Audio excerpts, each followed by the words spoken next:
இயேசு கிறிஸ்துவின் இனிய நாமத்தில் வாழ்த்துக்கள். சங்கீதம் 143 அதிகாரம், தாவீதின் சங்கீதம். இந்த சங்கீதத்திலே தாவீது தன்னுடைய எல்லா சகிப்புத்தன்மையும் இழந்தவராக, அவர் கடைசியாக இவ்வளவுதான் அப்படின்னு நினைத்து ஒரு விசுவாசி முறையிடுகிறது போல இந்த பகுதிகளிலே வார்த்தைகளை எழுதியிருக்கிறதை நாம் பார்க்க முடிகிறது. 3ஆம் வசனத்திலே, சத்துரு என் ஆத்துமாவை தொடர்ந்து என் பிராணனை தரையோடே நசுக்கி வெகு காலத்துக்கு முன் மரித்தவர்கள் போல் என்னை இருளில் இருக்க பண்ணுகிறான்.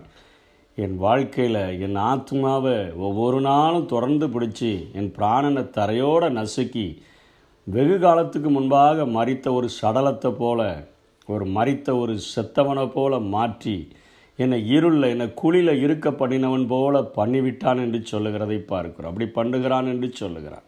என் ஆவி என்னில் தியங்குகிறது. என்னுடைய ஆவியில் ஒரு பாரம் அழுத்தி கொண்டே இருக்குது. இதனால் என் இருதயம் சோர்ந்து போகுது. எதிர்பார்த்து எப்பொழுது எனக்கு நன்மை வரும்னு நினச்சி என் இருதயம் சோர்ந்து போயிடுச்சின்னு சொல்லி 7ஆம் வசனத்தில் திரும்ப சொல்கிறாரு, என் ஆவி தொய்ந்து போகிறது. நான் குழியில் இறங்குகிறவர்களுக்கு ஒப்பாகாதபடிக்கு உமது முகத்தை எனக்கு மறையாதேயும் என்று சொல்லுகிறதை பார்க்கிறோம். ஒரு துக்கத்தினுடைய எக்ஸ்ட்ரீம் லெவலில் போய் இதோடு என்னுடைய லைஃப் முடிஞ்சுது, எதிர்பார்த்து கண்களெல்லாம் பூத்து போன இந்த நிலைமையில் நான் என்ன செய்ய முடியும்?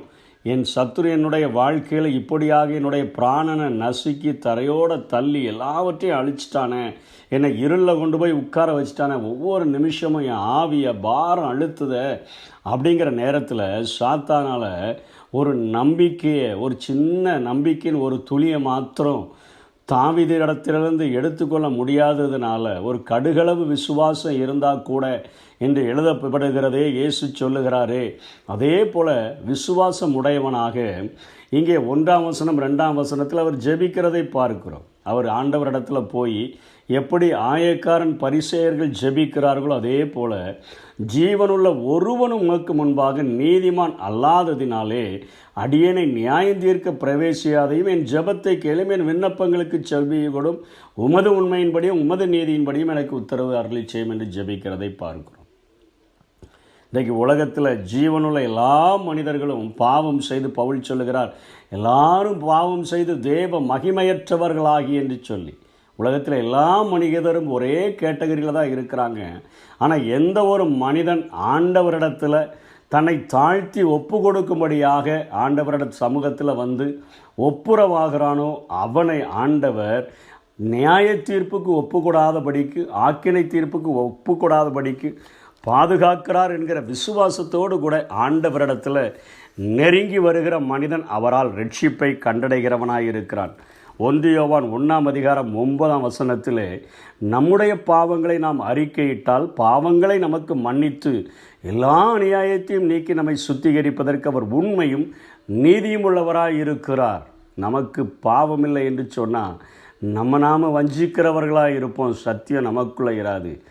நம்ம அறிக்கையிட்டோன்னு சொன்னால் நம்மை மன்னிக்கிறவர் மாத்திரமல்ல, எல்லா அநியாயத்தையும் நீக்கி நம்மை சுத்திகரிப்பதற்கு அவர் உண்மையும் நீதியும் உள்ளவராக இருக்கிறார். அதை தான் அந்த முதல் வசனத்தில் பிடிச்சு ஜெபிக்கிறார்.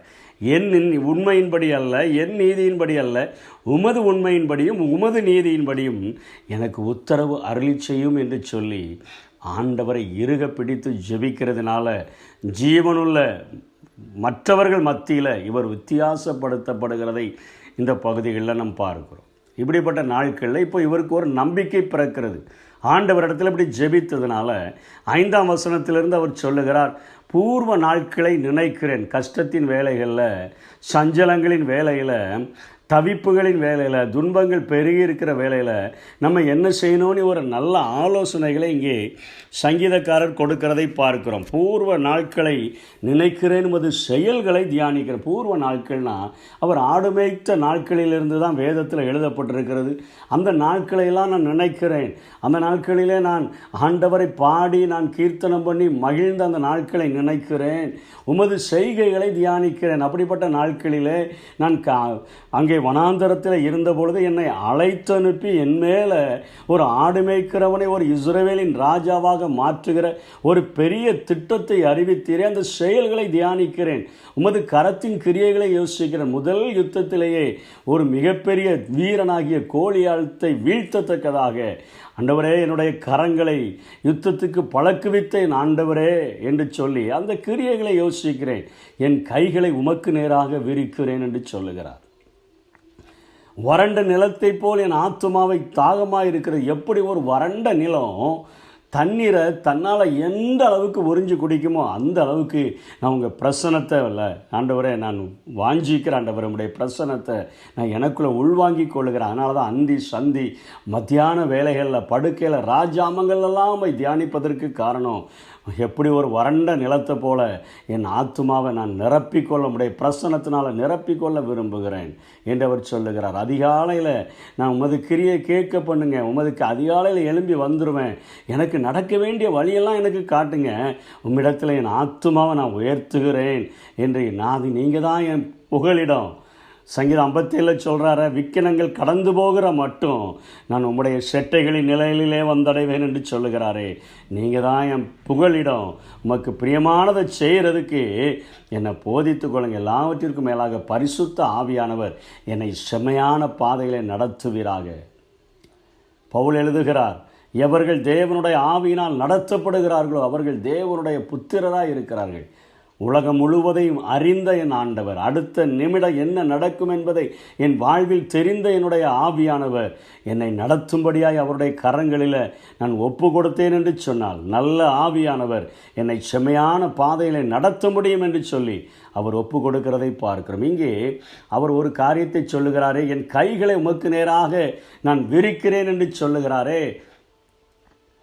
சங்கீதம் 28:2 பூர்வ நாட்களிலே அவர்களுடைய முறைமை கைகளை ஏறெடுத்து விரித்து ஜெபிக்கிற வழக்கம் உடையவர்களாக அவர்கள் இருந்தார்கள். பவுலும் கூட சொல்லுகிறார், பரிசுத்தமான கைகளை உயர்த்திய ஜெபியுங்கள் என்று சொல்லுகிறதை பார்க்கிறோம். இந்த நாட்களிலே நாம் கைகளை கூப்பி ஜெபிக்கிற ஒரு முறைமையில் தான் நாம் இருக்கிறோம். ஜெபம் என்று சொன்னாலே கண்களை மூடுங்கள், கைகளை கூப்புங்கள் என்று சொல்லுகிறார்களே. அந்த கைகளை கூப்புகிற அந்த முறைமை எப்படி வந்தது என்பதை இந்த நாட்களில் நாம் கொஞ்சம் தியானித்தால் நலமாயிருக்கும். கிபி 14ஆம் நூற்றாண்டிலே வாழ்ந்த ஒரு குடும்பம், ஒரு சுரங்கத்திலே வேலை செய்கிற ஒரு குடும்பத்தில் ஒரு 2 சகோதரர்கள் பிறந்திருந்தார்கள். ஒருவனுடைய பெயர் ஆல்பிரைட், இன்னொருவன் பெயர் ஆல்ஃப்ரெட். இவங்க அம்மா அப்பா 2 பேருமே சுரங்க தொழிலை செய்யக்கூடியவர்களாக அவர்கள் இருந்தபடியினால் மிகவும் கஷ்டமான சூழ்நிலையில் பிள்ளைகளை வளர்த்து வந்த நேரத்தில் அவர்கள் 2 பேருக்கும் அந்த ஆர்ட்ஸ், அதாவது டிராயிங்கை வரைந்து அந்த பெயிண்ட் பண்ணக்கூடிய அந்த கல்வியை கற்க வேண்டும் என்கிற வாஞ்சை 2 பேருக்கும் இருந்தபடினால அவங்க அப்பா அம்மா சொல்லிட்டாங்க, 2 பேரும் போக முடியாது, அதில் ஒருவன் போய் படிக்கலாம், ஒருவன் எங்களோடு கூட சேர்ந்து வேலை செய்யுங்க, அந்த 4 வருட படிப்பை முடித்த பின்பு படித்து முடித்தவன் திரும்ப வந்து அவன் இன்னொருவனை படிக்க வைக்கட்டும் என்று சொல்லிவிட்டு நாம் ஒரு காயினை போட்டு பார்த்து இதில் யாருடைய காரியம் விழுகிறதோ, யாருடைய பெயர் வருகிறதோ அவர்கள் போகட்டும் என்று சொன்னபோது மூத்தவனுடைய காரியம் வந்தது. அவன் கடந்து சென்று விட்டான். தம்பி இப்பொழுது போட்ட அக்ரிமெண்டின் படி அம்மா அப்பாவோடு கூட அந்த சுரங்கத்தில் வேலை செய்கிறவனாக அவன் மாற்றப்பட்டு விட்டான். அவன் அவர்களோடு கூட அந்த வேலையை செய்து கொண்டிருக்கிற அந்த நாட்களில் அண்ணன் அங்கே சந்தோஷமாக அந்த ஓவிய கலையை வரைகிறதையும் பெயிண்ட் பண்ணுகிறதையும் படித்து கொண்டிருந்தான். 4 வருடங்கள் முடிந்தது. அண்ணன் வெளியே வந்தான்.